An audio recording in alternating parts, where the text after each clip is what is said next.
Hello friends, good morning. आज है 9 जुलाई। ठीक है, और आज हम करंट अफेयर देखेंगे जो specially the Hindu, Indian express, PIB. आप लोगों को पीआईबी के बारे में पता होगा, प्रेस इंफॉर्मेशन ऑफ ब्यूरो।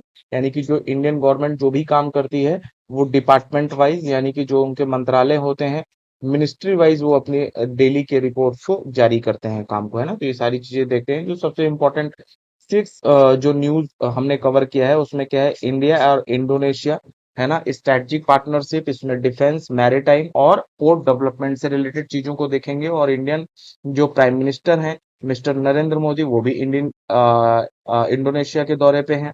इसके अलावा हम क्या देखेंगे, रिसेंटली जो है कि स्टेट ऑफ हॉर्मुज में क्या हुआ है, टैंकर्स पे अटैक हुए हैं। तो ये एक ग्लोबल कंसर्न है, स्पेशली सिक्योरिटी और मैरीटाइम रूट्स और ट्रेड को लेके। थर्ड वन, हम E20 पेट्रोल से रिलेटेड डिबेट देखेंगे कि इसमें किस तरीके से इथेनॉल ब्लेंडिंग, व्हीकल कैपेबिलिटी और कंज्यूमर का क्या चॉइस है, इसके बारे में। फोर्थ वन हम देखेंगे यू डाइस रिपोर्ट। ये बहुत इंपॉर्टेंट है क्योंकि इसमें जो ड्रॉप आउट रेट है उसको डिक्लाइन देखा गया है स्कूल में। तो ये बहुत इंपॉर्टेंट है एजुकेशन के पॉइंट ऑफ व्यू से। यहीं पे हम एनईपी 2020 भी हम देखेंगे, एनईपी 2022 यानी नेशनल एजुकेशन पॉलिसी को भी देखेंगे। संभाग पोर्ट कॉर्पोरेशन को भी देखेंगे, किस हिसाब से इंडिया ने इसके डेवलपमेंट में इंटरेस्ट दिखाया है और इंडोनेशिया ने इसका स्वागत किया है। इसमें इंडो पैसिफिक और मैरीटाइम कनेक्टिविटी स्ट्रेटजी से रिलेटेड हम बातचीत करेंगे आज। इंडिया यानी कि एलआईसी यानी कि इंडियन लाइफ इंश्योरेंस सेक्टर कैसे बहुत इंपॉर्टेंट रोल प्ले कर रहे हैं गवर्नमेंट के फाइनेंशियल एक्सपेंडिचर को स्टेबल करने में, है ना। इन सारी चीजों को सबसे पहले हम फर्स्ट न्यूज को कवर करते हैं, इंडिया इंडोनेशिया से रिलेटेड। देखिए, आपको पता है कि हाल ही में जो प्राइम मिनिस्टर हैं मिस्टर नरेंद्र मोदी, वो इस समय कहाँ हैं, इंडोनेशिया के दौरे पे हैं। और इंडिया और इंडोनेशिया के बीच में कितना हुआ है, 14 एग्रीमेंट देखने को मिला है। एमओयू यानी एमओयू का फुल फॉर्म क्या हो गया, मेमोरेंडम ऑफ अंडरस्टैंडिंग, जो दो देशों के बीच हुआ है। इसमें सबसे इंपॉर्टेंट दो चीज है कि भारत ने ब्रह्मोस जो सुपरसोनिक मिसाइल है और अस्त्र MK1, अस्त्र क्या है, एयर टू एयर मिसाइल, है ना। ध्यान रखिएगा, कई बार एग्जाम में पूछ देता है कि ये एयर टू सरफेस है, यानी कि क्या है, एयर टू सरफेस है ना, या वाटर टू सरफेस है, या एयर टू सरफेस है, या लैंड टू लैंड है ना, यानी सरफेस टू सरफेस है। तो ये क्या है, एयर टू एयर है। ठीक है, हवा से हवा में मार करने वाली मिसाइल है इंडोनेशिया को। और उसके भी ज्यादा इंपॉर्टेंट चीज क्या है कि इंडोनेशिया ने वेलकम किया है इंडिया के इंटरेस्ट को कि इंटीग्रेटेड डेवलपमेंट पोर्ट, यानी कि जो संभाग पोर्ट है, इसके बारे में अलग से, जैसे हमने बोला, फिफ्थ वन जो आर्टिकल है वो संभाग पोर्ट से है। तो हम वहां पे इस पे डिटेल से अभी हम बातचीत करेंगे। तो इस पे भी स्वागत किया है। और इससे हमें बेनिफिट क्या मिलेगा, हमें एक मरीन रूट मिलेगा, अंडमान सी में कनेक्टिविटी देखने को मिलेगी।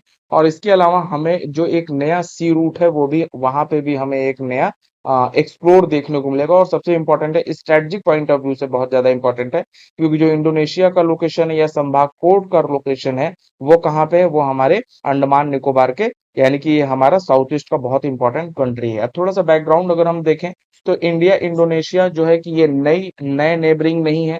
इनका जो है कि अगर आप हिस्टोरिकल एस्पेक्ट देखिए, कल्चरल एस्पेक्ट देखिए और मरीन टाइप, दोनों बहुत मेजर जो है कि पावर रहे हैं इंडो पैसिफिक रीजन में, यानी कि हिंद प्रशांत क्षेत्र की बात कर रहा है। यानी कि ये है इंडियन ओशन और ये क्या है, पैसिफिक ओशन। तो यानी कि इंडो पैसिफिक का मतलब क्या हो गया कि इंडियन ओशन और प्रशांत महासागर, है ना, कि पैसिफिक ओशन का रीजन जो है उसको मिला के इंडो पैसिफिक रीजन बोलते हैं। ठीक है। अब Indonesia is the large country in south Asia. आपको मालूम है कि इंडोनेशिया बहुत बड़ा, अब आप बताइएगा इंडोनेशिया की सबसे ज्यादा आबादी क्या है। इंडोनेशिया का मुझे एक बार आप पॉपुलेशन बताइएगा कि इंडोनेशिया की पॉपुलेशन क्या है और वो सबसे ज्यादा जनसंख्या, मतलब जो है साउथ ईस्ट जो एशिया कंट्रीज हैं उनमें इंडोनेशिया कहाँ एग्जिस्ट करता है। आसियान का बहुत इंपॉर्टेंट मेंबर है। और आपको पता है कि इंडिया हमेशा आसियान को सेंट्रल में रखता है क्योंकि इंडिया को एक्ट ईस्ट पॉलिसी को कवर अप करना है। एक्ट ईस्ट पॉलिसी क्या है, मुझे एक बार आप बताइए कमेंट करके। और अगर कमेंट करते हैं तो इस पे मैं स्पेशल एक वीडियो बना दूंगा, एक्ट ईस्ट पॉलिसी क्या है। ठीक है। विजन को कर्म करता है क्योंकि free, open, inclusive, rule based Indo Pacific, क्योंकि हमेशा इंडिया का मानना रहता है कि जो इंडो पैसिफिक रीजन है, जो क्या है, इंडो पैसिफिक रीजन है, यहाँ पे क्या होना चाहिए कि फ्री मूवमेंट होना चाहिए सबके लिए, इंक्लूसिव होना चाहिए और रूल बेस्ड होना चाहिए, यानी जो भी रीजन हो वो किस आधार पे हो, नियम के आधार पे हो ना, कि किसके आधार पे हो, एक रूल बना के वहां पे काम करना चाहिए किसी की एक, क्योंकि यहीं पे साउथ चाइना सी भी है। अब देखिए कुछ इंपॉर्टेंट है स्ट्रेटेजिक इंपॉर्टेंट ऑफ रिलेशन है ना, एरिया सेवरल फैक्टर। सबसे पहले जो दोनों देशों के बीच में वो क्या है, मरीन टाइम है ना, यानी कि मरीन ज्योग्राफी है ना, मरीन टाइम। अगर ज्योग्राफी कंडीशन देखें तो इंडिया इंडोनेशिया अलाइज है अक्रॉस इंपॉर्टेंट रूट्स, यानी कनेक्टिविटी बहुत इंपॉर्टेंट होगा इंडो पैसिफिक रीजन में। ये कॉपरेशन बहुत इंपॉर्टेंट रोल प्ले करेगा, specially sea line of communication के पॉइंट ऑफ व्यू से अगर आप देखेंगे। अब ये देखिए मैप है, ये जो आप एरिया देख रहे हैं यही है संभाग पोर्ट। ठीक है, अब संभाग पोर्ट क्या है, ये कोई अलग सा नहीं है, ये इंडोनेशिया का एक पास में ही एक द्वीप है, और ये एक क्या है, ऑटोनॉमस काउंसिल है, ऐसे समझिए एक इंडिपेंडेंट ऑटोनॉमस काउंसिल है, जो कि किसके अंतर्गत आता है, ये आता है इंडोनेशिया के है। तो अगर आप यहाँ देख लीजिए, ये हमारा अंडमान निकोबार है, यहाँ पे हमारा इंदिरा पॉइंट है। एक बार कमेंट करके बताइएगा इंदिरा पॉइंट किस लिए जाना जाता है। ठीक है, अच्छा मैं आपको दो आपको क्लू देता हूँ ना, जो यूपीएससी में भी क्वेश्चन आ चुका है प्रीलिम्स में, है ना, यानी कि पीवाईक्यू अगर आपने देखा होगा, 10 डिग्री चैनल का क्या काम है, और 6 डिग्री चैनल का क्या काम है। ये जो है ना 10 डिग्री चैनल क्या करता है, ये आपका होमवर्क है, कमेंट करके जरूर बताइएगा आप। ठीक है, ये है इंडियन ओशन जो है, ये जो आप कवर अप देख रहे हैं, जो मैं आपको इंडो पैसिफिक रीजन बता रहा था। अब संभाग पोर्ट मैंने अभी आपको चर्चा आपको बता ही दिया कि ये क्या है, एस रीजन है और यहीं पे अंडमान सी है। संभाग स्ट्रेटजिक पॉइंट ऑफ व्यू से बहुत ज्यादा इंपॉर्टेंट है, क्योंकि मैरीटाइम रूट और इंडिया के पास जो अंडमान निकोबार का रीजन है वो हमारा स्ट्रेटजिक लोकेशन भी है, यहाँ से कनेक्टिविटी, मैरीटाइम सर्विस, और सबसे इंपॉर्टेंट चीज क्या है कि हम साउथ ईस्ट एशिया के देशों को भी यहाँ से एंगेज या चेक एंड बैलेंस हम कर सकते हैं। अब यहाँ पे डिफेंस कोऑपरेशन बहुत इंपॉर्टेंट है, क्योंकि आपको पता है जैसा कि अभी हमने पहले भी चर्चा किया कि ब्रह्मोस और अस्त्र है ना, ये दो, क्या इंडिया क्या है, इंडिया एक इमर्जिंग डिफेंस एक्सपोर्टर के रूप में उभर के सामने आ रहा है। यानी कि अगर हम अपनी टेक्नोलॉजी को अगर हम बेच रहे हैं, सपोज कीजिए कि अगर हम अपनी किसी भी टेक्नोलॉजी को हम क्या करते हैं, सेल आउट कर रहे हैं, तो जो हमारा इसरो है, जो हमारा डीआरडीओ है, इनकी मेहनत को हम क्या कर रहे हैं, हम बूस्टअप कर रहे हैं, यानी हम कहीं ना कहीं डिफेंस, पहले हम क्या करते थे, हम डिपेंडेंट थे कि हमें कोई टेक्नोलॉजी दे दे, हमें कोई ये कर दे, लेकिन आज हम इस लेवल पे पहुंच चुके हैं कि जो हमारा डिफेंस एक्सपोर्ट है वो क्या हो, वो हम उसको क्या कर रहे हैं, डिफेंस की चीजों को, यानी हम अपनी टेक्नोलॉजी को भी बेच रहे हैं। तो ये कहीं कहीं ना कहीं क्या है, ये भारत की एक तरीके से सुपरमेसी को रिप्रेजेंट करता है, और हमें यहाँ से दो तरीके के बेनिफिट हैं। एक पावर को तो दर्शाता है, दूसरा क्या है, यहाँ से इकोनॉमिकल बेनिफिट भी है ना, कि हम कहीं ना कहीं इसका इकोनॉमिकल, और तीसरा कि जो हमारा आईआर का पार्ट है, यानी कि जो हमारा स्ट्रैटेजिक पॉइंट ऑफ व्यू से, वो भी कहीं ना कहीं बहुत ज्यादा स्ट्रांग होता है। अब देखिए क्रिटिकल मिनरल्स, अगर आप Indonesia process significant minerals resources को देखें, तो यहाँ पे बाइलेटरल कोऑपरेशन बहुत ज्यादा इंपॉर्टेंट होता है, स्पेशली सप्लाई चेन को बनाए रखने में। क्लीन एनर्जी आज के समय में आपको पता है, जब से जो हरमुज का जो इशू आया है, आपको पता है जो हरमुज है, वहां पे वो एक सकरा मार्ग है, जब से यहाँ पे ईरान का और इसराइल और यूएस का, तो उस समय हमेशा से क्लीन एनर्जी पे फोकस दिया जा रहा है। रिसेंटली जो है प्राइम मिनिस्टर नरेंद्र मोदी, आपने देखा था इस कनाडियन कंट्री में जो वो गए थे, तो वहां पे भी जो उनका मेन पर्पस था वो क्या था, क्लीन इन टेक्नोलॉजी को ही देखना था, इसके अलावा इलेक्ट्रिक मोबिलिटी और एडवांस मैन्युफैक्चरिंग। अब इंडो पैसिफिक कन्वर्जेंस ये क्या है, बोथ कंट्री जो है वो ग्रेटर मैरीटाइम कोऑपरेशन और रिकॉग्नाइजेशन, यानी कि ये इंपॉर्टेंट आसियान जो रीजन है उसमें क्या है, शांति को मेंटेन करना चाहते हैं, और नियम विनियम से, यानी कि रूल एंड रेगुलेशन से चीजों को चलना चाहते हैं। ठीक है, अब border strategic significant for India, अब इंडिया के लिए ये क्यों बहुत ज्यादा इंपॉर्टेंट हो जाता है। अब इंडिया क्या काम करता है यहाँ पे, एक्ट ईस्ट पॉलिसी के अंतर्गत अगर आप देखेंगे तो इंडिया यहाँ पे क्या कर रहा है, अपने सप्लाई चेन्स को बहुत ज्यादा इनहेंस करना चाहता है। इंडिया चाहता है कि उसके लिए जो सप्लाई चेन हो वो बहुत ज्यादा डिस्टर्ब ना हो, और इंडिया इसमें एफर्ट देगा कि वो पोर्ट को डेवलप कर ले, और उस पोर्ट के माध्यम से इंडिया क्या काम करेगा, अपने स्ट्रेटजिक और सप्लाई चेन दोनों का जो है कि यूज कर सकता है। ठीक है, अब यहाँ से क्या होगा, एक चीज इससे हमें बेनिफिट क्या मिला कि एंगेजमेंट इंडोनेशिया पर्टिकुलर, क्योंकि जो रिलेशनशिप है वो हमने एक तो क्या है, आसियान में हम सेंट्रलाइज्ड हो सकते हैं, इंडो पैसिफिक सिक्योरिटी या प्रेजेंस हमारा बढ़ेगा, डिफेंस एक्सपोर्टर कंट्रीज के रूप में हम सामने आ रहे हैं, मैरीटाइम जो हमारा कनेक्टिविटी है वो बहुत ज्यादा इंपॉर्टेंट होगा, और इसमें जो एनर्जी इंटरेस्ट है, स्पेशली सप्लाई चेन्स की जो विश्वसनीयता है वो बढ़ेगा इस क्षेत्र को लेके। ठीक है, अब हम सेकंड न्यूज को कवर करते हैं। अच्छा, इसमें क्या क्या आपको मैं एक बार होमवर्क दे देता हूँ। इसमें क्या है, मैंने आपको जैसा बताया कि प्रीलिम्स में जो क्वेश्चन बन सकते हैं वो आपको संभाग कोड को लेके बन सकते हैं, जो अभी हम आगे भी पढ़ेंगे। दूसरा जो मैंने आपको बताया 10 degree channel, 6 degree channel question बन सकते हैं। पैसिफिक लोकेशन को लेके क्वेश्चन बन सकते हैं। तो ये सारी चीजें अगर आप बोलेंगे तो मैं नेक्स्ट टाइम से एक प्रीलिम्स का क्वेश्चन और मेंस में क्या हो सकता है, यानी कि जैसा कि आपको पता है कि ये जो आर्टिकल है वो क्या है, प्रीलिम्स प्लस मेंस दोनों को इंटीग्रेटेड रूप से हम कवर करने वाले हैं इसमें। ठीक है, अब हम क्या देख रहे हैं कि यानी कि रिसेंटली जो टैंकर्स हैं उस पे अटैक हो रहे हैं, तो इस पे बहुत सारे लोगों ने कंसर्न किया है, जो इंटरनेशनल बॉडीज हैं। अब इसमें आप देखिए यूके मैरीटाइम ट्रेड ऑपरेशन यानी यूके मोटर ने भी रिपोर्ट किया है कि मल्टीपल टैंकर्स पर हिट करना, ये क्या है, ये इंटरनेशनल जो लॉ है उसको डिस्टर्ब करता है। और जो एनर्जी कंसर्न है, सबसे इंपॉर्टेंट, आपको पता है किसी भी कंट्री को चलने के लिए जो सबसे इंपॉर्टेंट चीज है वो आज के समय में एनर्जी है। वो बहुत ज्यादा इंपॉर्टेंट रोल प्ले करता है, क्योंकि अगर एनर्जी कंसर्न अगर राइज होगी तो पूरी की पूरी जो इकोनॉमी है वो क्या होगा, वो डैमेज होगा। ठीक है, ये इंसिडेंट भी देखने को मिला, क्योंकि हाल ही में जो कि एक जहाज आ रहा था क्रूड ऑयल, जिसमें वो कच्चा तेल और गैस यानी कि एलएनजी लेके आ रहा था। अब थोड़ा सा बैकग्राउंड हम देख लेते हैं क्या है। आपको पता है कि जो स्ट्रेट ऑफ हॉर्मुज है वो क्या है, वर्ल्ड का बहुत most strategically marine check point है। ये एक नैरो वाटर वे है। अगर मैं आपको यहाँ मैप से अगर मैं दिखा पाऊँ, एक सेकंड, ये देखिए ये क्या है, ये एक नैरो वाटर वे है। ये देख रहे हैं आप, ये एक नैरो, ये स्टेट ऑफ हॉर्मुज है ना, जो gulf of Iran, gulf of Oman, फिर ये आगे चल के किसको कनेक्ट कर रहा है, अरबियन सी को, फिर ये यहाँ से कनेक्ट हो जाता है कहाँ पे, इंडियन ओशन में, फिर ये पैसिफिक ओशन में, और अगर आप यहाँ चले जाइए तो इधर पूरा जो है कि अटलांटिक होते हुए पूरा ये पैसिफिक ओशन को कनेक्ट करता है। ठीक है, वन बाय वन देखते हैं इसमें। तो बहुत नैरो है। फिर ये आगे क्या करता है, पर्शियन गल्फ को जो है गल्फ ऑफ ओमान के साथ, और फिर फर्दर जैसा मैंने आपको बताया कि अरबियन सी और फिर इंडियन सी को कनेक्ट करके ये पूरे वर्ल्ड मार्केट को जो है कि कवर अप करता है। अभी ये इंपॉर्टेंट क्यों है, क्योंकि जो गल्फ कंट्रीज है ना, वो मेजर एनर्जी जो प्रोडक्शन है वो इसी रूट से करती हैं। इनमें जो मेजर कंट्रीज हैं जो एक्सपोर्ट करती हैं, उनमें Saudi Arabia, Iran, Iraq, Kuwait, Qatar और यूएई यानी कि यूनाइटेड अरब अमीरात आता है। अब यहाँ पे देखिए कि स्टेट ऑफ हॉर्मुज इंपॉर्टेंस क्यों है, इसका महत्व क्यों इतना ज्यादा है। देखिए ग्लोबल एनर्जी चेक पॉइंट है। अब क्या है स्टेट, ये क्या है, बहुत सारा crucial transit corridor, international oil और एलएनजी शिपमेंट यहीं तो होता है। अगर ये इमीडिएट अगर मान लीजिए अगर इसमें अगर डिसरप्शन होता है, तो अभी आपने हाल ही में देखा था हमारे यहाँ भी, आप देखिए गैस का इशू बढ़ने लगा था। आपने देखा था कि जो पेट्रोल का जो इशू है वो बढ़ा, डीजल का जो इशू है वो बढ़ा, है ना। आपने देखे थे कि जो रेट्स थे वो 900 रुपीज प्लस जो है कि इंक्रीज हुए थे कॉमर्शियल सिलेंडर्स पे। लगातार पेट्रोल पे, डीजल पे भी रेट इंक्रीज हो रहे थे, और प्लस जो शॉर्टेज देखने को मिल रहा था वो अलग है। तो लिमिटेड अल्टरनेटिव रूट्स हैं, यानी कि बहुत सारे जो गल्फ कंट्रीज हैं ना, वो क्या कर रहे हैं, पाइपलाइन को भी प्रोसीड कर रहे हैं, वो पाइपलाइन की, ताकि इस रूट को बाईपास कर सकें। बट ये पूरी तरीके से ये इंफ्रास्ट्रक्चर अभी इतना डेवलप नहीं हो पाया है कि स्टेट ऑफ हार्मुज को क्या कर सके, रिप्लेस कर सके।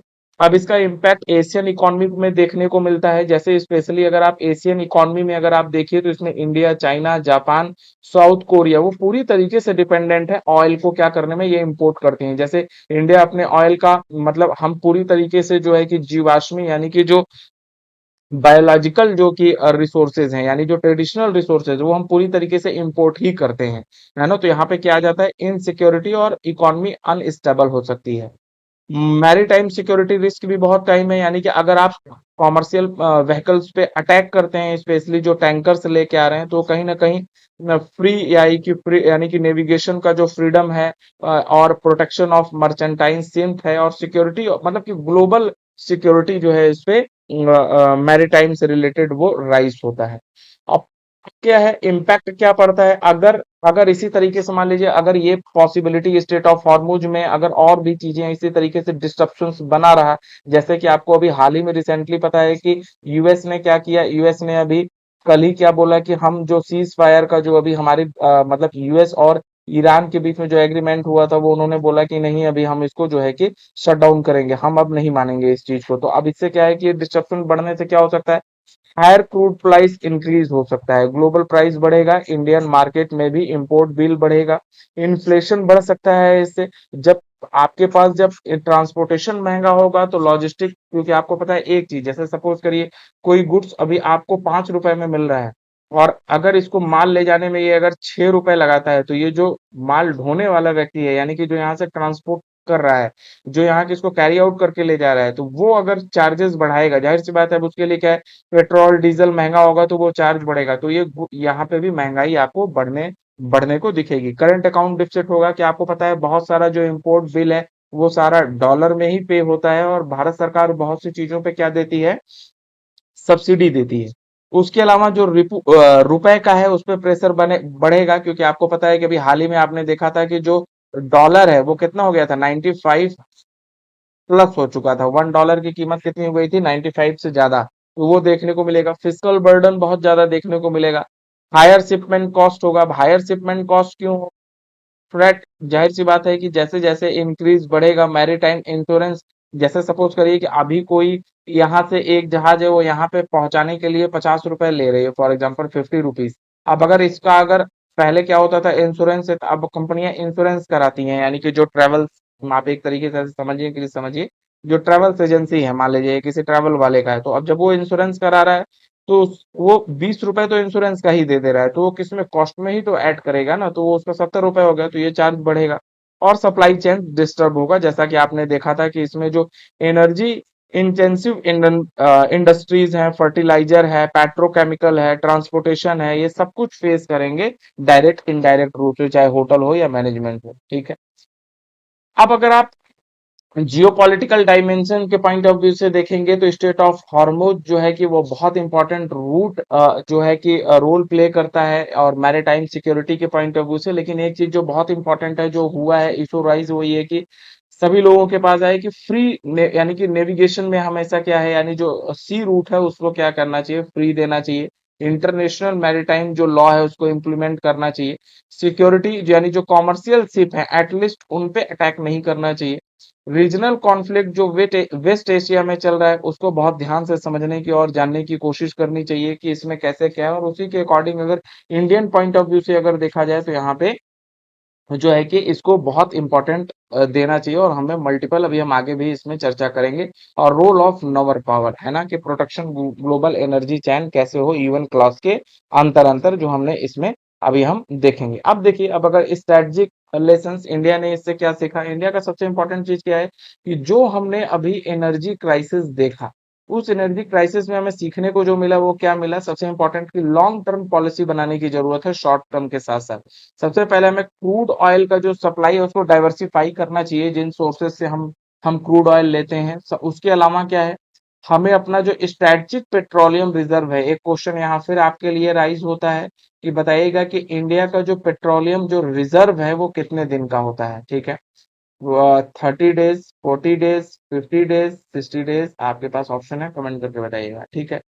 हमें क्या करना होगा, जो हमारा जो मैरीटाइम रूट्स है उस पे हमें, जैसा कि अभी हमने देखा कि हम किस तरीके से अलग अलग देशों में जाके हम जो है कि एग्रीमेंट कर रहे हैं। फिर उसके बाद क्या है कि इन्वेस्टमेंट करना होगा हमें रीन्यूएबल एनर्जी में, और अल्टरनेटिव एनर्जी के स्रोत हमें देखने होंगे। अब यहाँ पे भी वही E20 जो पेट्रोल का है वो हमें देखना होगा, जो अल्टरनेटिव यानी कि विंड एनर्जी क्या होगा, सोलर एनर्जी क्या होगा, है ना, इन सब चीजों पे हमें बात करनी होगी। एक्सपेंशन यानी कि रिफाइंड कैपेसिटी हमें बढ़ानी होगी। आपको पता है कि जब अभी अटैक चल रहा था तो भारतीय कंपनियों ने, यानी कि जो एमएनसीज थी, यानी कि जो ऑयल रिफाइनरी, यानी ओएमएनसीज आप कह लीजिए एक तरीके से, यानी कि ऑयल मल्टीनेशनल जितनी भी कंपनीज थी, उन लोगों ने क्या काम किया था कि वो हाई कैपेसिटी पे यानी फुल कैपेसिटी पे ऑयल को रिफाइन कर रही थी ताकि मार्केट में शॉर्टेज ना हो। स्ट्रॉन्ग मैरीटाइम सिक्योरिटी कोऑपरेशन करना होगा। इसके अलावा क्या, हमें अल्टरनेटिव एनर्जी पार्टनरशिप ढूंढने होंगे, जैसा कि मैंने आपको बताया कि जैसे अभी हम स्कैंडिनेवियन कंट्री से भी काम करने के लिए अभी हम गए। ठीक है, अब हम नेक्स्ट पे आते हैं। नेक्स्ट जो अभी पॉइंट है वो E20 पेट्रोल डिबेट से रिलेटेड है ना, कि अभी क्या एक बात चल रही है कि E20 पेट्रोल को लेके कि आखिर इसमें कस्टमर को क्या बेनिफिट मिलेगा, जो ऑटोमोबाइल कंपनियां हैं उनको क्या मिलेगा, उसके अलावा इसमें क्या है, इसमें पारदर्शिता यानी कि इसमें लाइबिलिटी कैसे आएगी, कि जो E20 पेट्रोल कौन बताएगा कि इसमें 20% ही जो है इथेनॉल है और 80% जो है कि इसमें पेट्रोल यूज हो रहा है। तो इसी से रिलेटेड ये आर्टिकल है। देखिए सबसे पहले क्या है, बैकग्राउंड देख लीजिए। E20 पेट्रोल क्या है, जैसे मैं आपको बताया 20% इथेनॉल, 80% इसमें क्या है पेट्रोल का यूज होता है।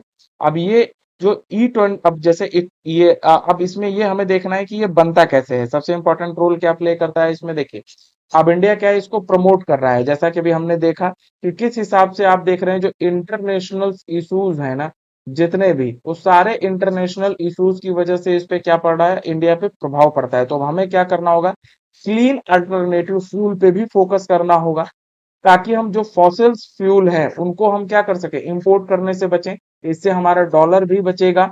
ठीक है, अब इसमें क्या, अब ये बनता कैसे है, शुगर केन से, मोलेसेस से, नेज से और डैमेज फूड से। आपको पता है डैमेज फूड एक बहुत बड़ा कंसर्न है, इस पे एक अलग हम आर्टिकल कभी इस पे आपके पास जो है कि ऐसे भी आ सकता है, क्योंकि ये इंपॉर्टेंट रोल प्ले करता है बहुत सारे होटल घरों में, यानी बहुत सारे खाने जो है कि होते हैं। तो इन सारी चीजों से ये रिसोर्सेज हैं कि जिनसे हम क्या कर सकते हैं, पेट्रोल मतलब एथेनॉल को, यानी कि हम इसमें हम अल्टरनेटिव एनर्जी को हम जो है कि हम ढूंढ सकते हैं।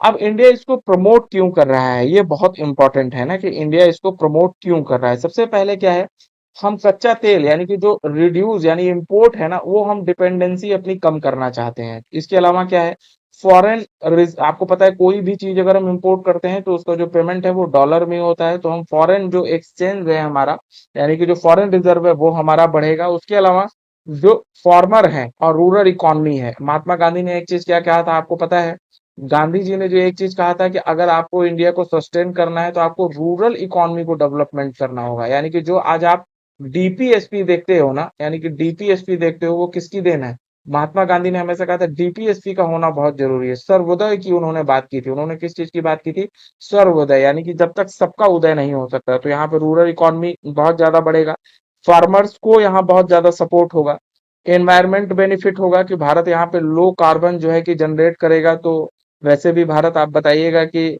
किसका जो है फाउंडिंग मेंबर है, एक इंटरनेशनल बहुत बड़ा जो है कि अलाय है। ठीक है, और डाइवर्सिफिकेशन होगा एनर्जी रिसोर्सेज का। ठीक है, अब की कंसर्न क्या है, डिबेट क्या है इस पे, ये बहुत इंपॉर्टेंट है कि आखिर इस पे बहस क्यों है। अब देखिए अब यहाँ पे जो सबसे इंपॉर्टेंट है, व्हीकल की कैपेबिलिटी को लेके जो है कि बहुत ज्यादा जो है कि इस पे बहस चल रहा है कि ये बहुत इंपॉर्टेंट रोल प्ले करेगा कि क्या जो वाहन है जो पुराने, सबसे इंपॉर्टेंट क्या है, पुराने व्हीकल उनका क्या होगा, वो क्योंकि वो तो इसलिए डिजाइन नहीं हुए हैं, उनका फ्यूल सिस्टम जो काम करता है वो बिल्कुल दूसरे तरीके से है। तो लॉन्ग टर्म परफॉर्मेंस क्या होगा। उसके अलावा जो सेकंड थिंग आपको पता है कि भारत में लगभग 80% लोग क्या हैं, वो लोअर मध्य यानी कि लोअर मिडिल क्लास से रिलेटेड है। तो उनके लिए फ्यूल इफिशियंसी माइलेज बहुत इंपॉर्टेंट रोल प्ले करेगा। तो ये एक बहुत इंपॉर्टेंट कंसर्न है।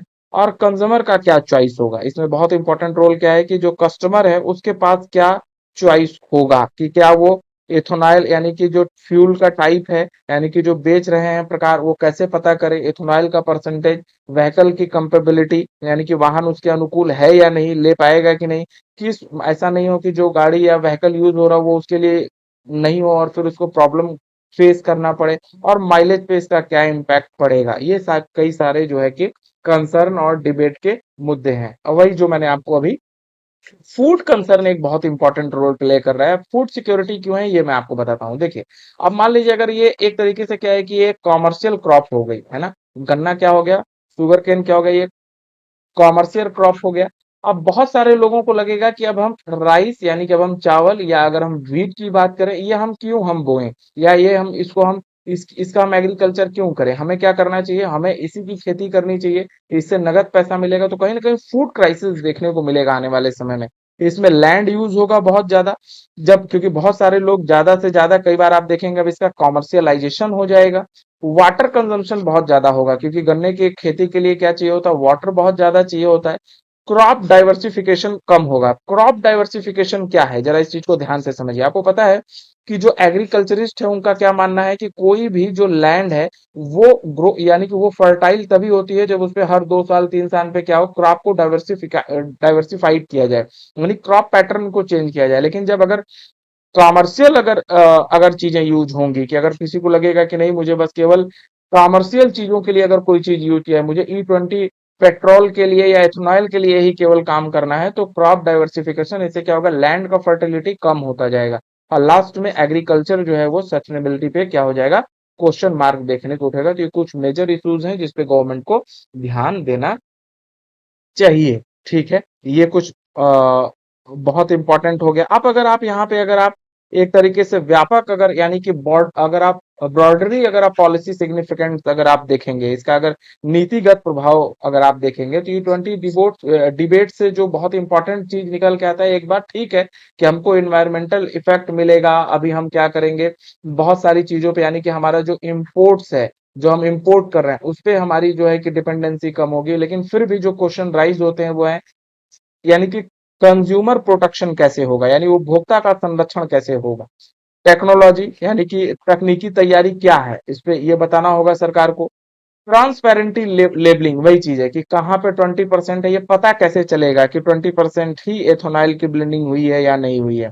वाहन यानी कि वाहन कैपेबिलिटी यानी कि जो व्हीकल की कैपेबिलिटी है, ये बहुत इंपॉर्टेंट है। कैसे हमें ये बात पता चलेगा कि कौन सा वाहन उसके लिए जो है कि उसके लिए वो सुटेबल है। एग्रीकल्चर सस्टेनेबल, ये आपने अभी देखा। और एविडेंस बेस्ड रेगुलेशन, किसी भी प्रोग्राम को इम्प्लीमेंट करने के लिए आपको पता है दो चीजों का बहुत इंपॉर्टेंट रोल प्ले होता है, एक रूल और दूसरा रेगुलेशन। अगर ये दो चीज नहीं है तो कोई भी प्रोग्राम का इम्प्लीमेंट आप नहीं कर सकते। तो अगर हम इन चीजों में करते हैं तो निश्चित रूप से अगर हम इसके इंफ्रास्ट्रक्चर को, ऑटोमोबाइल टेक्नोलॉजी को और कंज्यूमर इंफॉर्मेशन अगर बनाएं तो ये सस्टेनेबल आगे मॉडल ये ग्रोथ कर सकता है। नेक्स्ट देखते हैं हम UDISE report.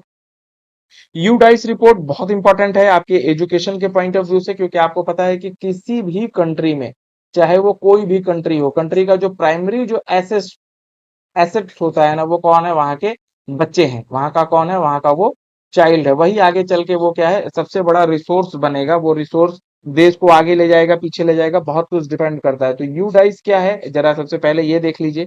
You dice government का एक पोर्टल है जो क्या काम करता है, गवर्नमेंट का एक पोर्टल है जो स्टूडेंट का enrolment, school infrastructure, teacher, gender participation, drop out rate, retention, और क्या है, transition between education stage, availability of the basic मतलब इंफ्रास्ट्रक्चर, ये फैसिलिटीज कैसी है, स्कूल मैनेजमेंट, यानी ये सारी चीजें आपको एक डेटाबेस, एक एविडेंस प्रोवाइड कराता है, जिससे आप क्या कर सकते हो, आप इवेल्युएशन करने में आपको क्या मिलता है, हेल्प मिलता है कि जो बेसिक एजुकेशन है उसका में किन किन चीजों में जो है कि प्रमुखता देखने को मिल रही है। तो वही अभी बात की गई है। द लेटेस्ट जो यूडाइस की रिपोर्ट है उसमें हाईलाइट किया गया है कि स्कूल का जो ड्रॉप आउट रेट है वो क्या हुआ है, वो एजुकेशन को लेके, एजुकेशन के पॉइंट ऑफ व्यू से, यानी कि इसमें इंप्रूवमेंट देखने को मिला है।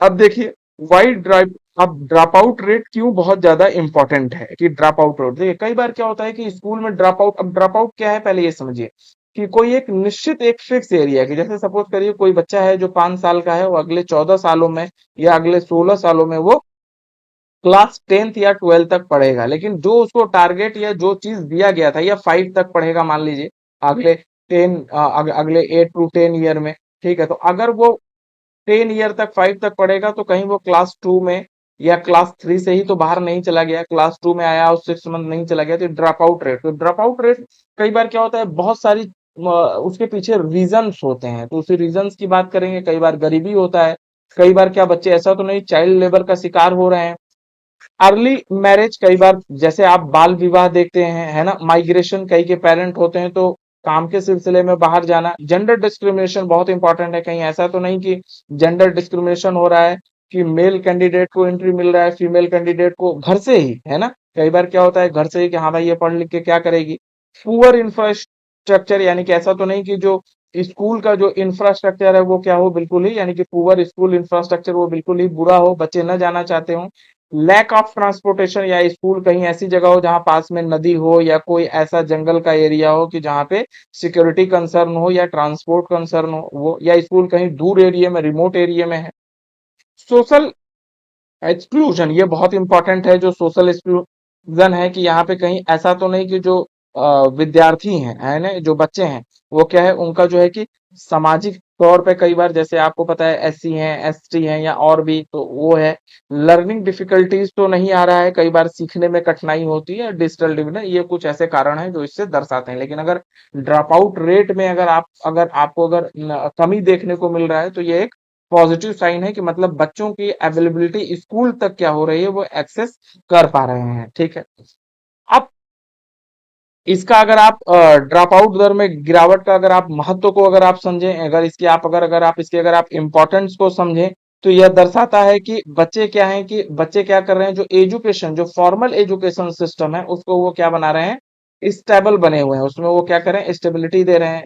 ह्यूमन कैपेबिलिटी यानी मानव पूंजी निर्माण, आपको पता है कि ह्यूमन जो कैपिटल है वो क्या है, किसी भी देश, यानी कि कैपिटल कई तरीके का होता है। जैसे आज आप मान लीजिए पढ़ रहे हैं, तो आज आपको लग रहा है कि नहीं, आप बहुत से बच्चे क्या बोलते हैं कि वो अनएम्प्लॉयड है। अरे भाई, अनएम्प्लॉयड कैसे हो गए आप तो आप एसेट्स हो, आप पढ़ रहे हो, आप अपने समय का क्या कर रहे हो, यूटिलाइज कर रहे हो, आप अनएम्प्लॉयड थोड़ी हो। आप अभी अपने आप को इनहेंस कर रहे हो। तो ह्यूमन कैपिटल है ना, ह्यूमन रिसोर्सेज बहुत इंपॉर्टेंट है। तो यहाँ पे क्या है कि इनके हम स्कूलिंग को भी इम्प्रूव कर सकते हैं, इस स्किल के माध्यम से कर सकते हैं, है ना। उसमें हम भविष्य में यानी कि फ्यूचर में, ताकि वो प्रोडक्टिविटी यूज करें और वो एम्प्लॉयमेंट की ओर जो है उनको ढेर सारे अपॉर्चुनिटीज मिले। सोशल इंक्लूजन बहुत इंपॉर्टेंट है। आपको पता है कि अगर विद्यार्थी पढ़ लिख जाता है, तो जो समाज का सबसे जो कमजोर वर्ग होता है ना, यानी कि जो वल्नरेबल ग्रुप्स होते हैं सोसाइटीज के, उनके लिए जो सबसे प्राइमरी जो हथियार होता है, वेपन्स होता है, वो क्या होता है, वो एजुकेशन ही है। एजुकेशन ही एक ऐसा हथियार है कि जिससे पढ़ लिख के आप क्या कर सकते हैं, कहीं से कहीं भी पहुंच सकते है। ठीक है। इसके अलावा हम आज इसके अलावा जो हम आज हम अभी हम नेक्स्ट पॉइंट देखेंगे, इसमें क्या है, जेंडर इंपावरमेंट। अगर आपको पता है मेल फीमेल अगर दोनों पढ़ रहे हैं, तो यहाँ पे क्या है, जेंडर इंपावरमेंट भी आपको बहुत सारा देखने को मिलेगा। कि इसमें क्या है कि उनके बीच में एक तरीके की जो एक धारणा है कि नहीं, लड़की नहीं कर सकती, लड़का नहीं कर सकता, या अर्ली मैरिज जो हो जाता है उसका डिक्लाइन होगा। आने वाला जो नेक्स्ट जनरेशन है वो क्या होगा, रिफाइंड होगा। बेनिफिट और डेमोग्राफिक डिविडेंड, ये बहुत इंपॉर्टेंट है। यानी कि जनसंख्या लाभांश, इससे क्या है कि जैसे सपोज करिए कि अगर हमारे पास, मैं मान मान लीजिए कि 150 करोड़ इंडिया की पॉपुलेशन है, उसमें 80 करोड़ ये हमारा क्या है, डेमोग्राफिक डिविडेंड है, ये हमारा डेमोग्राफिक। तो अब इसमें 80 करोड़ पॉपुलेशन ऐसा है कि जिसके पास ना तो कोई स्किल है, ना कोई एजुकेशन का सोर्स है। तो ये हमारा क्या है, ये हमारा ये वेस्ट है, यूज नहीं है। लेकिन अगर जब ये स्किल्ड अपने आप को करेंगे, एजुकेशन लेके आएंगे, तो ये कहीं ना कहीं हमारा क्या है, सारे पॉपुलेशन का हम यूटिलाइज कर सकते हैं। अब मेजर चैलेंजेस क्या है, जरा देखिए, बहुत इंपॉर्टेंट है जो मेजर चैलेंजेस हैं। मेजर चैलेंजेस की ओर अगर देखें, क्योंकि अभी भी क्या है, बहुत सारा जो है कि इश्यूज अभी भी बना हुआ है। अब उसमें क्या है, सबसे पहले कि ड्रॉप आउट दर समाप्त तो हुआ है, लेकिन इंडिया में अभी इसमें और भी चीजों पर ध्यान देने की जरूरत है, यानी लर्निंग आउटकम्स बहुत अच्छा करने की जरूरत है। फाउंडेशनल लिटरेसी और न्यूमरेसी ये बढ़ाने की जरूरत है। अभी टीचर जो है वो बहुत कम है, अगर आप स्कूल रेट के हिसाब से देखेंगे कि जितने टीचर एक स्कूल में होने चाहिए वो नहीं है। डिजिटल अनइक्वलिटी है, यानी अभी आप जैसे मान लीजिए बहुत सारे जो कॉन्वेंट स्कूल हैं वहां पे डिजिटलाइजेशन, रूरल अर्बन पैरिटीज हैं अभी, कि आपको मालूम है कि बहुत सारे जो अभी बच्चे ऐसी जगह पे हैं कि सपोज करिए जो अभी शहर के और गांव में, तो उनके स्कूल में बहुत सारा आपको डिफरेंशिएशन देखने को मिलेगा, असमानता देखने को मिलेगी, है ना। सोशल ग्रुप, है ना, यानी यहाँ पे कि सामाजिक समूहों के बीच में अभी भी बहुत सारी असमानताएं हैं। स्कूल इंफ्रास्ट्रक्चर में बहुत सारा गैप देखने को मिलता है ना। और उसके अलावा जो सबसे इम्पोर्टेंट चीज है वो क्या है, कि कक्षा की गुणवत्ता, है ना, कि जो क्लास की जो क्वालिटी है, यानी कि जो टीचिंग है, अभी हमें उस पर भी बहुत ज्यादा इम्प्रूवमेंट करने की जरूरत है। हालांकि जो गवर्नमेंट टीचर होते हैं वो क्या है, वो बहुत इंपॉर्टेंट रोल प्ले करते हैं, लेकिन फिर भी हमें इसे टाइम टू टाइम इनहेंस करते रहने की जो है कि जरूरत है, आवश्यकता है। ठीक है। अब इसका कनेक्शन कैसे है, हमने जैसे बात की national education policy 2000, national education policy 2020 से कैसे रिलेटेड है, क्योंकि देखिए क्या है, यूनिवर्सल एक्सेस टू एजुकेशन, यानी कि एजुकेशन तक सबकी पहुंच होनी चाहिए, यानी कि जो इसका जो एक्सेस होना चाहिए वो सबके पास होना चाहिए, ऑल एक्सेस होना चाहिए इसका ना। दूसरा क्या है कि reduction of drop out rate, हमने इसमें किया था कि हमको धीरे धीरे क्या है कि जो बच्चे स्कूल छोड़ते हैं उनकी जो संख्या है, उनका जो नंबर है, वो हमें क्या करना है, धीरे धीरे कम करते जाना है। तो ये उस दिशा में बहुत इंपॉर्टेंट रोल प्ले कर रहा है, फॉल डाउन कर रहा है। फाउंडेशनल लिटरेसी एंड न्यूमेरेसी, ये बहुत इंपॉर्टेंट रूप है, क्योंकि यहाँ पे क्या है कि बुनियादी साक्षरता, है ना, वो बहुत इंपॉर्टेंट है। फिर यहाँ पे क्या है कि यानी कि जो शिक्षा का जो माध्यम हो ना वो बहुत लचीला हो। यहाँ पे इक्विटी और इंक्लूजन की बात की गई, यानी कि समावेशन है ना, यानी बहुत इंपॉर्टेंट चीज है कि जबकि इक्वालिटी के साथ साथ हम जब समावेशन की ओर बढ़ते हैं, यानी कि सभी तक समानता के साथ साथ सबको यहाँ पे शिक्षा मिले, और जो एजुकेशन की क्वालिटी हो। जैसे आपको पता है कि सबसे पहले क्या चलता था, एमडीजी चलता था। एमडीजी मतलब मिलेनियम डेवलपमेंट गोल, बताइएगा कब से कब तक था। अभी क्या चलता है, एसडीजी चलता है। एसडीजी में कितने गोल हैं, 14 है या 20 है, मुझे कमेंट करके बताइएगा। तो एसडीजी क्या करता है कि आप एजुकेशन तो आप दे रहे हो, लेकिन एजुकेशन में क्वालिटी कितना है वो देखना है। बच्चा ऐसा तो नहीं कि बच्चे ने ग्रेजुएशन कर लिया और अगर एक पैराग्राफ लिखना हो तो वो लिख नहीं पा रहा है, तो वो ग्रेजुएट तो है बट उसके पास क्वालिटी के जो है बहुत ज्यादा कम है। तो एजुकेशन विथ क्वालिटी, तो अब क्वालिटी पे फोकस किया जा रहा है। अब हम आते हैं संभाग पोर्ट पे। जैसा कि मैंने आपको बताया था कि जो संभाग पोर्ट है वो कहाँ पे है, इंडोनेशिया। अभी जब इंडियन प्राइम मिनिस्टर इस समय कहाँ पे हैं, इंडोनेशिया के टूर पे हैं, ठीक है। तो संभाग पोर्ट के उन्होंने इंटीग्रेटेड डेवलपमेंट में इंटरेस्ट लिया है, और इंडोनेशिया ने भी इसका बहुत ज्यादा वार्म वेलकम किया है। हमारे लिए अंडमान सी में एक्टिविटी यानी एनर्जी रिसोर्सेज से बेनिफिट मिलेगा। हमें क्या क्या इससे बेनिफिट मिलेगा, यानी बाइलेटरल रिलेशन के और वाइडर होने से, यानी Indo Pacific security, maritime connectivity, act east policy, sea lanes security, और Andaman sea strategic point of view से जो मैंने अभी आपको मैप भी दिखाया था, और रीजनल इकोनॉमी कोऑपरेशन में हमें यहाँ पे कुछ कुछ जगह ऐसे है जहां पे हमें बेनिफिट देखने को मिलेगा। अब अगर आप इसके अगर आप पृष्ठभूमि पे आए, बैकग्राउंड पे आए, तो जो संभाग पोर्ट है वो लोकेटेड कहाँ है, एस रीजन में, यानी कि एक ऑटोनॉमस एरिया है सी लैंड के पास, जो है जो कि स्ट्रेटेजिकल पॉइंट ऑफ व्यू से, मरीन रूट के पॉइंट ऑफ व्यू से ये बहुत इंपॉर्टेंट है। ये वो पूरा का पूरा एरिया है जो आप देख पा रहे हैं यहाँ से, है ना। यहाँ पे साउथ चाइना सी है, यहीं पे हमारा क्या है, अंडमान निकोबार है, ठीक है, ये वाला एरिया, ठीक है। तो इसके बाद क्या है कि इसका जो लोकेशन है वो बहुत इंपॉर्टेंट है। लोकेशन क्यों, क्योंकि यहाँ पे क्या है, हिंद महासागर यानी इंडियन ओशन, अंडमान सी है यानी अंडमान सागर, और साउथ एशिया, साउथ एशिया यानी दक्षिण पूर्वी एशिया जो है, यानी साउथ एशिया में जो कनेक्टिविटी है वहां से हमें बहुत ज्यादा इंपॉर्टेंट रोल मिलेगा देखने को। अब देखिए यहाँ पे क्या है, और प्लस इंटरनेशनल शिप रूट है, ये जितने भी जो इंटरनेशनल शिप है ना वो इसी रूट से होके जो है कि ट्रेड की ओर जाते हैं।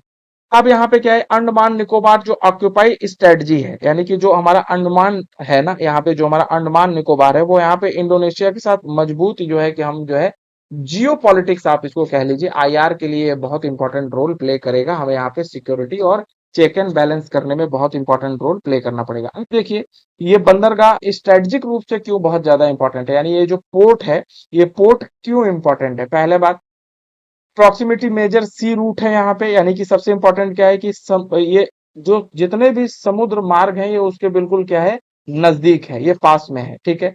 कनेक्शन यानी कि जो इसकी कनेक्टिविटी है वो अंडमान सी के पास है। हमें एक्ट ईस्ट पॉलिसी को इम्प्लीमेंट करने में बहुत ज्यादा इंपॉर्टेंट रोल प्ले होगा, स्पेशली जो है कि आसियान कंट्रीज के साथ। इंडो पैसिफिक सिग्निफिकेंस है यहाँ पे, यानी मैरीटाइम स्ट्रक्चर करने के बाद यहाँ पे हमें इकोनॉमिक और मिनरल रिसोर्सेज, है ना, स्ट्रेटजिक कंपटीशन के पॉइंट ऑफ व्यू से देखेंगे तो हम चेक एंड बैलेंस कर सकते हैं। इसके अलावा मैरीटाइम सर्विसेज और एनर्जी एक्टिविटी यहाँ बहुत इंपॉर्टेंट रोल पड़ेगा अगर आप इंडिया के पॉइंट ऑफ व्यू से अगर आप देखेंगे। अब यहाँ हम बात करते हैं कि इन सारी जो भारत के लिए क्या महत्व है या इंडिया के लिए इसका क्या इम्पैक्ट है, ये तो हमने बात किया आपसे कि उस पोर्ट का क्या महत्व है। अब अगर आप इंडिया के पॉइंट ऑफ व्यू से देखिए, हम यहाँ है, ये है आपका संभाग पोर्ट, अगर आप यहाँ मैप में देख, ये है आपका संभाग पोर्ट। अब देखिए क्यों ये बहुत ज्यादा इंपॉर्टेंट है।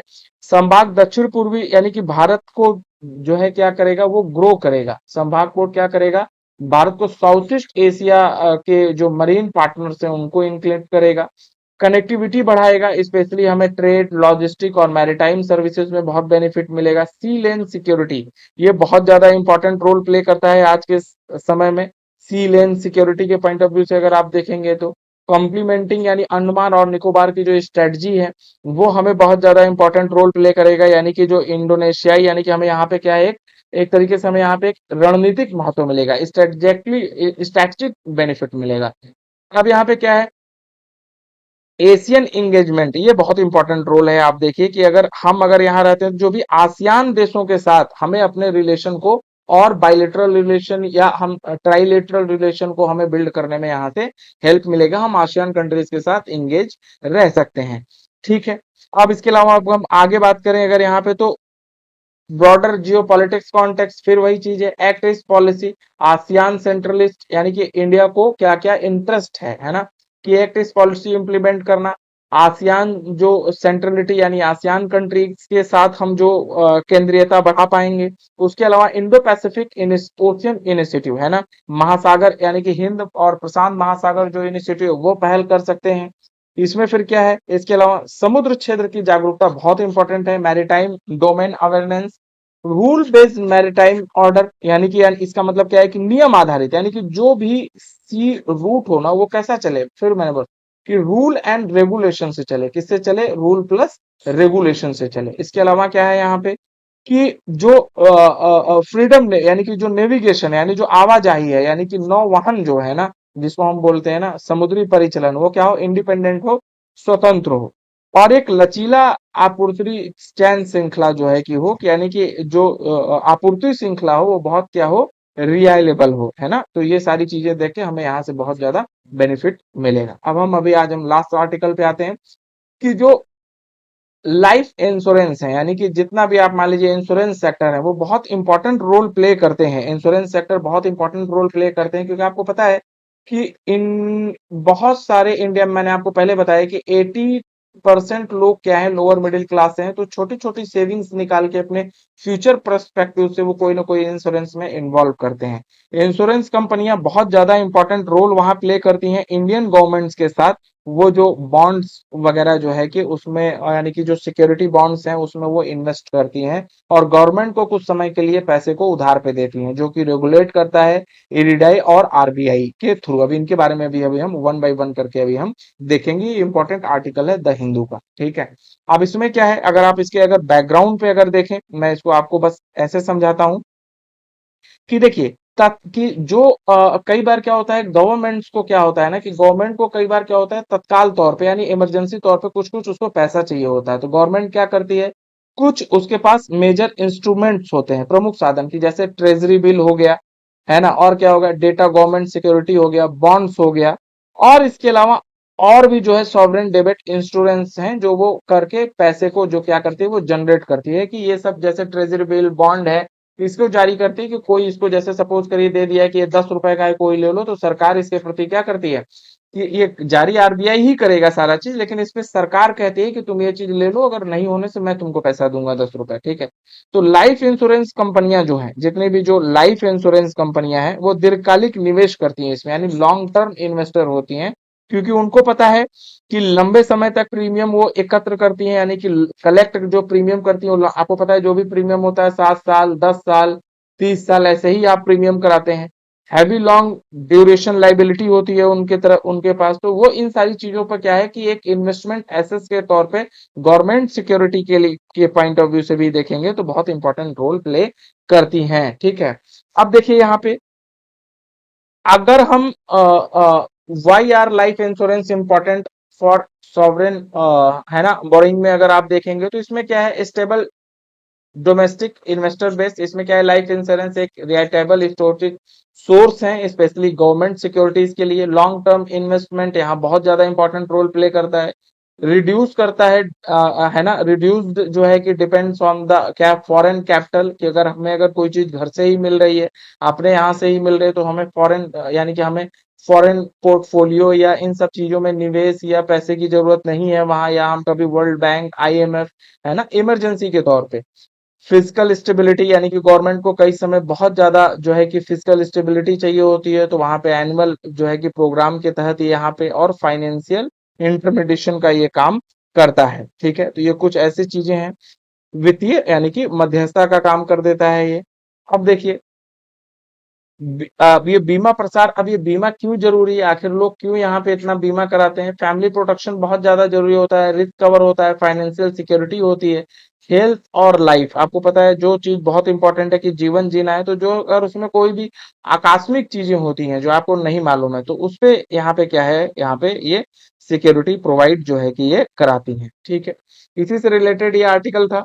इस आर्टिकल ये जो अब मैं आपको आरबीआई के बारे में बता दूं जो रोल प्ले करता है, यानी रिजर्व बैंक ऑफ इंडिया और इडिडा, यानी कि insurance regulatory and development authority of India. अब देखिए ये क्या काम करता है, रेगुलेट करता है और डेवलप करता है इंश्योरेंस सेक्टर को। इंश्योरेंस सेक्टर को कौन करता है, रेगुलेट इरिडाई करता है ना, ये ध्यान रखिएगा। अब आपके पास क्वेश्चन है इसके बारे में, बताइए इसकी स्टेबिलिटी कब हुई, ये स्टेट्यूटरी बॉडी है, कॉन्स्टिट्यूशनल बॉडी है या क्या है।